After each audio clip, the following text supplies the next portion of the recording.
मदन एक मटन का दुकान चलाने वाला आदमी था।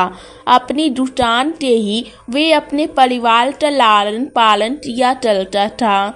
ऐसे ही एक दिन वे अपने दुकान पर मटन काट रहा होता है कि तभी उसका दोस्त प्रियांशु आता है और कहता है, अरे मदन भाई कैसे हो? मटन का क्या दाम चल रहा है? हाँ भाई मैं अच्छा हूँ और मटन 800 रुपया किलो है। क्या कहा? इतना महंगा? तभी दुकान वाले तो कम दाम में दे रहे हैं।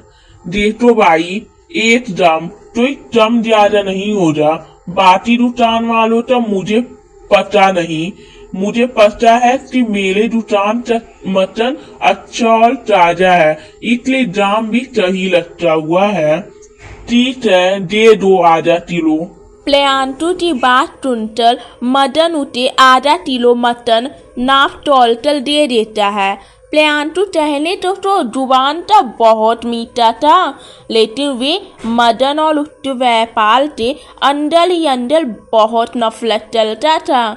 ऐसे ही वक्त गुजरता जाता है और मदन का काम अच्छा चलने लगता है, जिसे देखकर प्रियांशु की नफरत और भी ज्यादा बढ़ जाती है। प्रियांशु तुझ से कहता है, ये मटन तो ज्यादा याद बढ़ रहा है। इतना अच्छा तो मटन भी नहीं है इससे दुकान का, फिर भी इतना बंद जल्दी डाला है।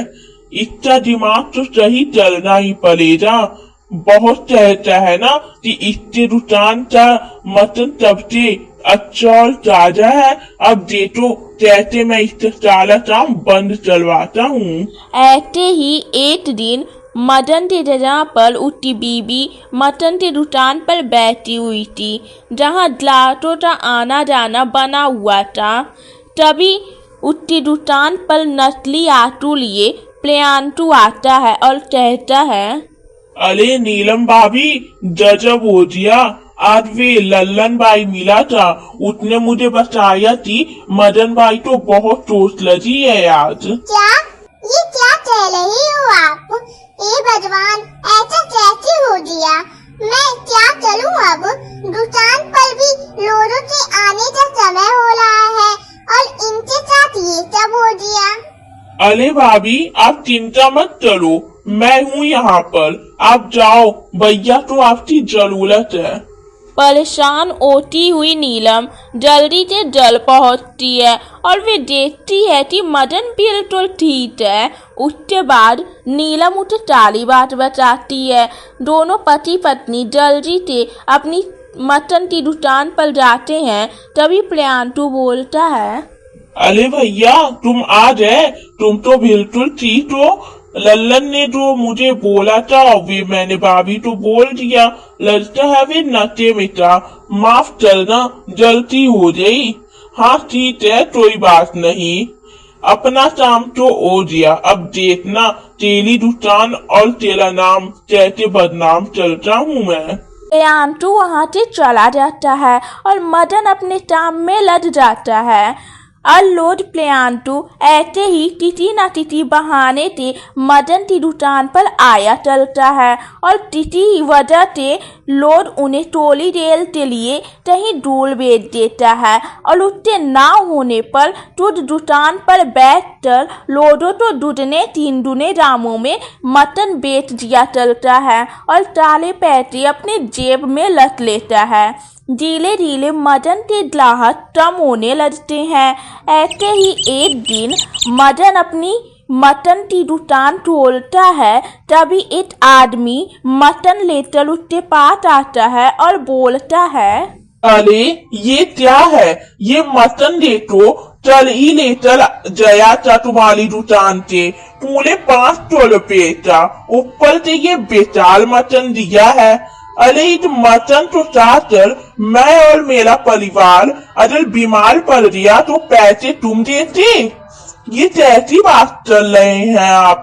ये नहीं हो सकता। मैं अपने ग्राहकों को हमेशा अच्छा मटन ही देता हूँ। ये मटन मेरी दुकान का नहीं हो सकता। तो क्या मैं झूठ बोल रहा हूँ? और अगर मैं झूठ बोल रहा हूँ ना तो ठीक है, मैं यहीं पर हूँ, थोड़ी देर में देखना कुछ लोग और आ जाएंगे ऐसे ही तुम्हारी मटन की शिकायत लेकर। अरे सच तो ये है कि तुम एक लालची मटन वाले हो, तुम लालच की वजह से लोगों को बेकार सामान दे रहे हो। उस आदमी से इतना बोलते ही कुछ और लोग ऑटो में मटन तो लेकर मटन की दुकान पर आते हैं और वे भी वही बात बोलने लगते हैं जो वे आदमी बोल रहा था। अब बेचारे मदन तो कुछ समझ में नहीं आ रहा था कि वे क्या चले। वे सभी लोग जोर जोर के चिल्ला चिल्ला कर दुकान से आगे अंजामा चलने लगते हैं और वहां भीड़ जमा कर लेते हैं।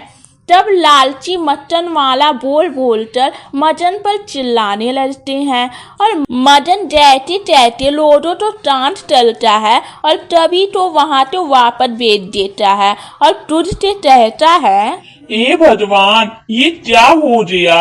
मैं तो अपने ग्राहकों को कभी भी बेकार मटन नहीं देता हूँ और ना ही अधिक दाम लगाता हूँ। और एक इंसान झूठ बोल सकता है लेकिन तब नहीं। आखिर ये तब वो क्या रहा है? बोला मैं क्यों किसी की तेज के साथ तलवार चलूंगा?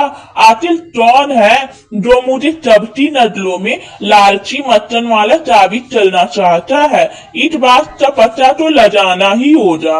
इतना सोचकर मदन वापस के मटन काटने लगता है, लेकिन इस अंजामे के बाद ग्राहकों का आना बहुत कम हो जाता है और हर तरफ मदन के लालची मटन वाला होने की बात फैल जाती है।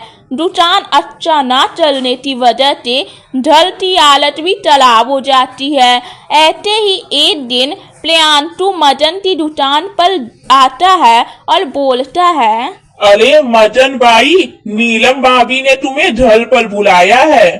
तिथि पर जस चलना गलत है, पर ये प्रियांशु इसी टाइम रोज मेरी दुकान पर आता है और किसी न किसी बहाने से मुझे दुकान से भेज देता है। कहीं जो कुछ हो रहा है उसमें इच्छा तो नहीं है, मुझे पता लगाना होगा। अरे क्या हुआ मदन भाई, कुछ बोलते क्यों नहीं हो? हाँ जाता हूँ, तुम जरा दुकान देखना, मैं आया।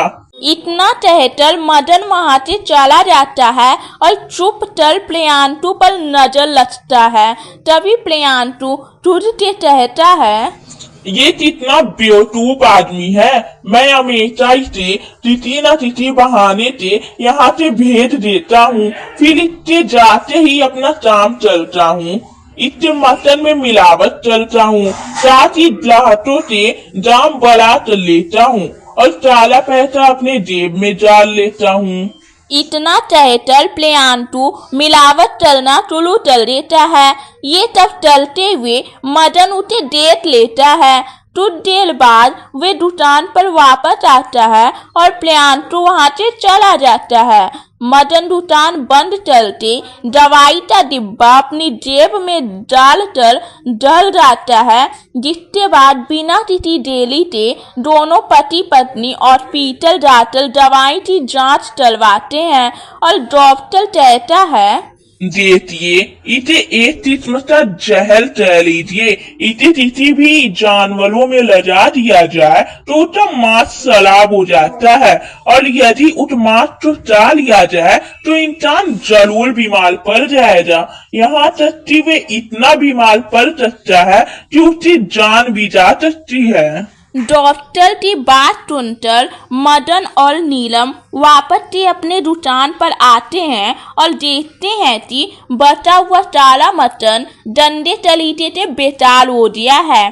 ऐसे ही अगली शाम प्रियांशु फिर से मदन की दुकान पर आता है और उन दोनों पति पत्नी को देख कर कहता है, क्या बात है भैया जी, आज तो आप दोनों एक साथ हैं। बहुत अच्छा लग रहा है आप दोनों तो एक साथ देख कर। भगवान करे आपका ये दुकान ऐसे ही चलता रहे। अरे मुझे याद आया, मैं तो यहाँ आपको कुछ बताने आया था। वे गाँव का तेज है ना, उसने आप दोनों को बुलाया है। उनके यहाँ दावत है तो कुछ मटन का ऑर्डर देना था उन्हें। उन्होंने कहा था कि आज आप दोनों को भेज दूं। एक बार आप वहाँ पर जाकर देख लीजिए, दुकान तो मैं देख ही लूंगा। प्रियांटू की बात सुनकर मदन और नीलम चुपचाप वहां से चले जाते हैं। उनके जाते ही प्रियांटू जैसे ही जहर वाला इंजेक्शन मटन में मिलाता है, तभी मदन और नीलम उसे पकड़ लेते हैं और प्रियांटू की आवाज निकल जाती है। तभी मदन प्रियांटू से बोलता है, अरे शर्म आनी चाहिए तुम्हें, ये सब चलते हुए तुम्हारी वजह से कोई मुझे लालची मटन वाला बोल रहा है और दोस्ती में यकीन किया था मैंने, इसलिए सारी दुकान तुम्हारे भरोसे तोड़ देता था और तुमने ये सब किया। अब देखो कहते मैं तुम्हें जेल की हवा खिलाता हूँ और जो कुछ तुमने किया है वे जेल कानूनी है। अरे लालच तो फिर भी ठीक था, लेकिन तुमने तो लोगों की सेहत के साथ भी खिलवाड़ किया है। जेल तो तुम्हें जाना ही होगा, समझे। पुलिस का नाम सुनकर तो प्रियांटू की हालत खराब हो जाती है और वे अपने किए की मदन और नीलम से माफी मांगने लगता है, पर दोनों इसे माफ नहीं करते। नीलम तुरंत पुलिस को फोन करके बुला लेती है और पुलिस प्रियांटू को जेल के अंदर बंद कर देता है। साथ ही लोगों की नजरों में मदन का बदनाम हुआ नाम चमकने लगता है और मदन वापस से अपनी दुकान चलाने लगता है।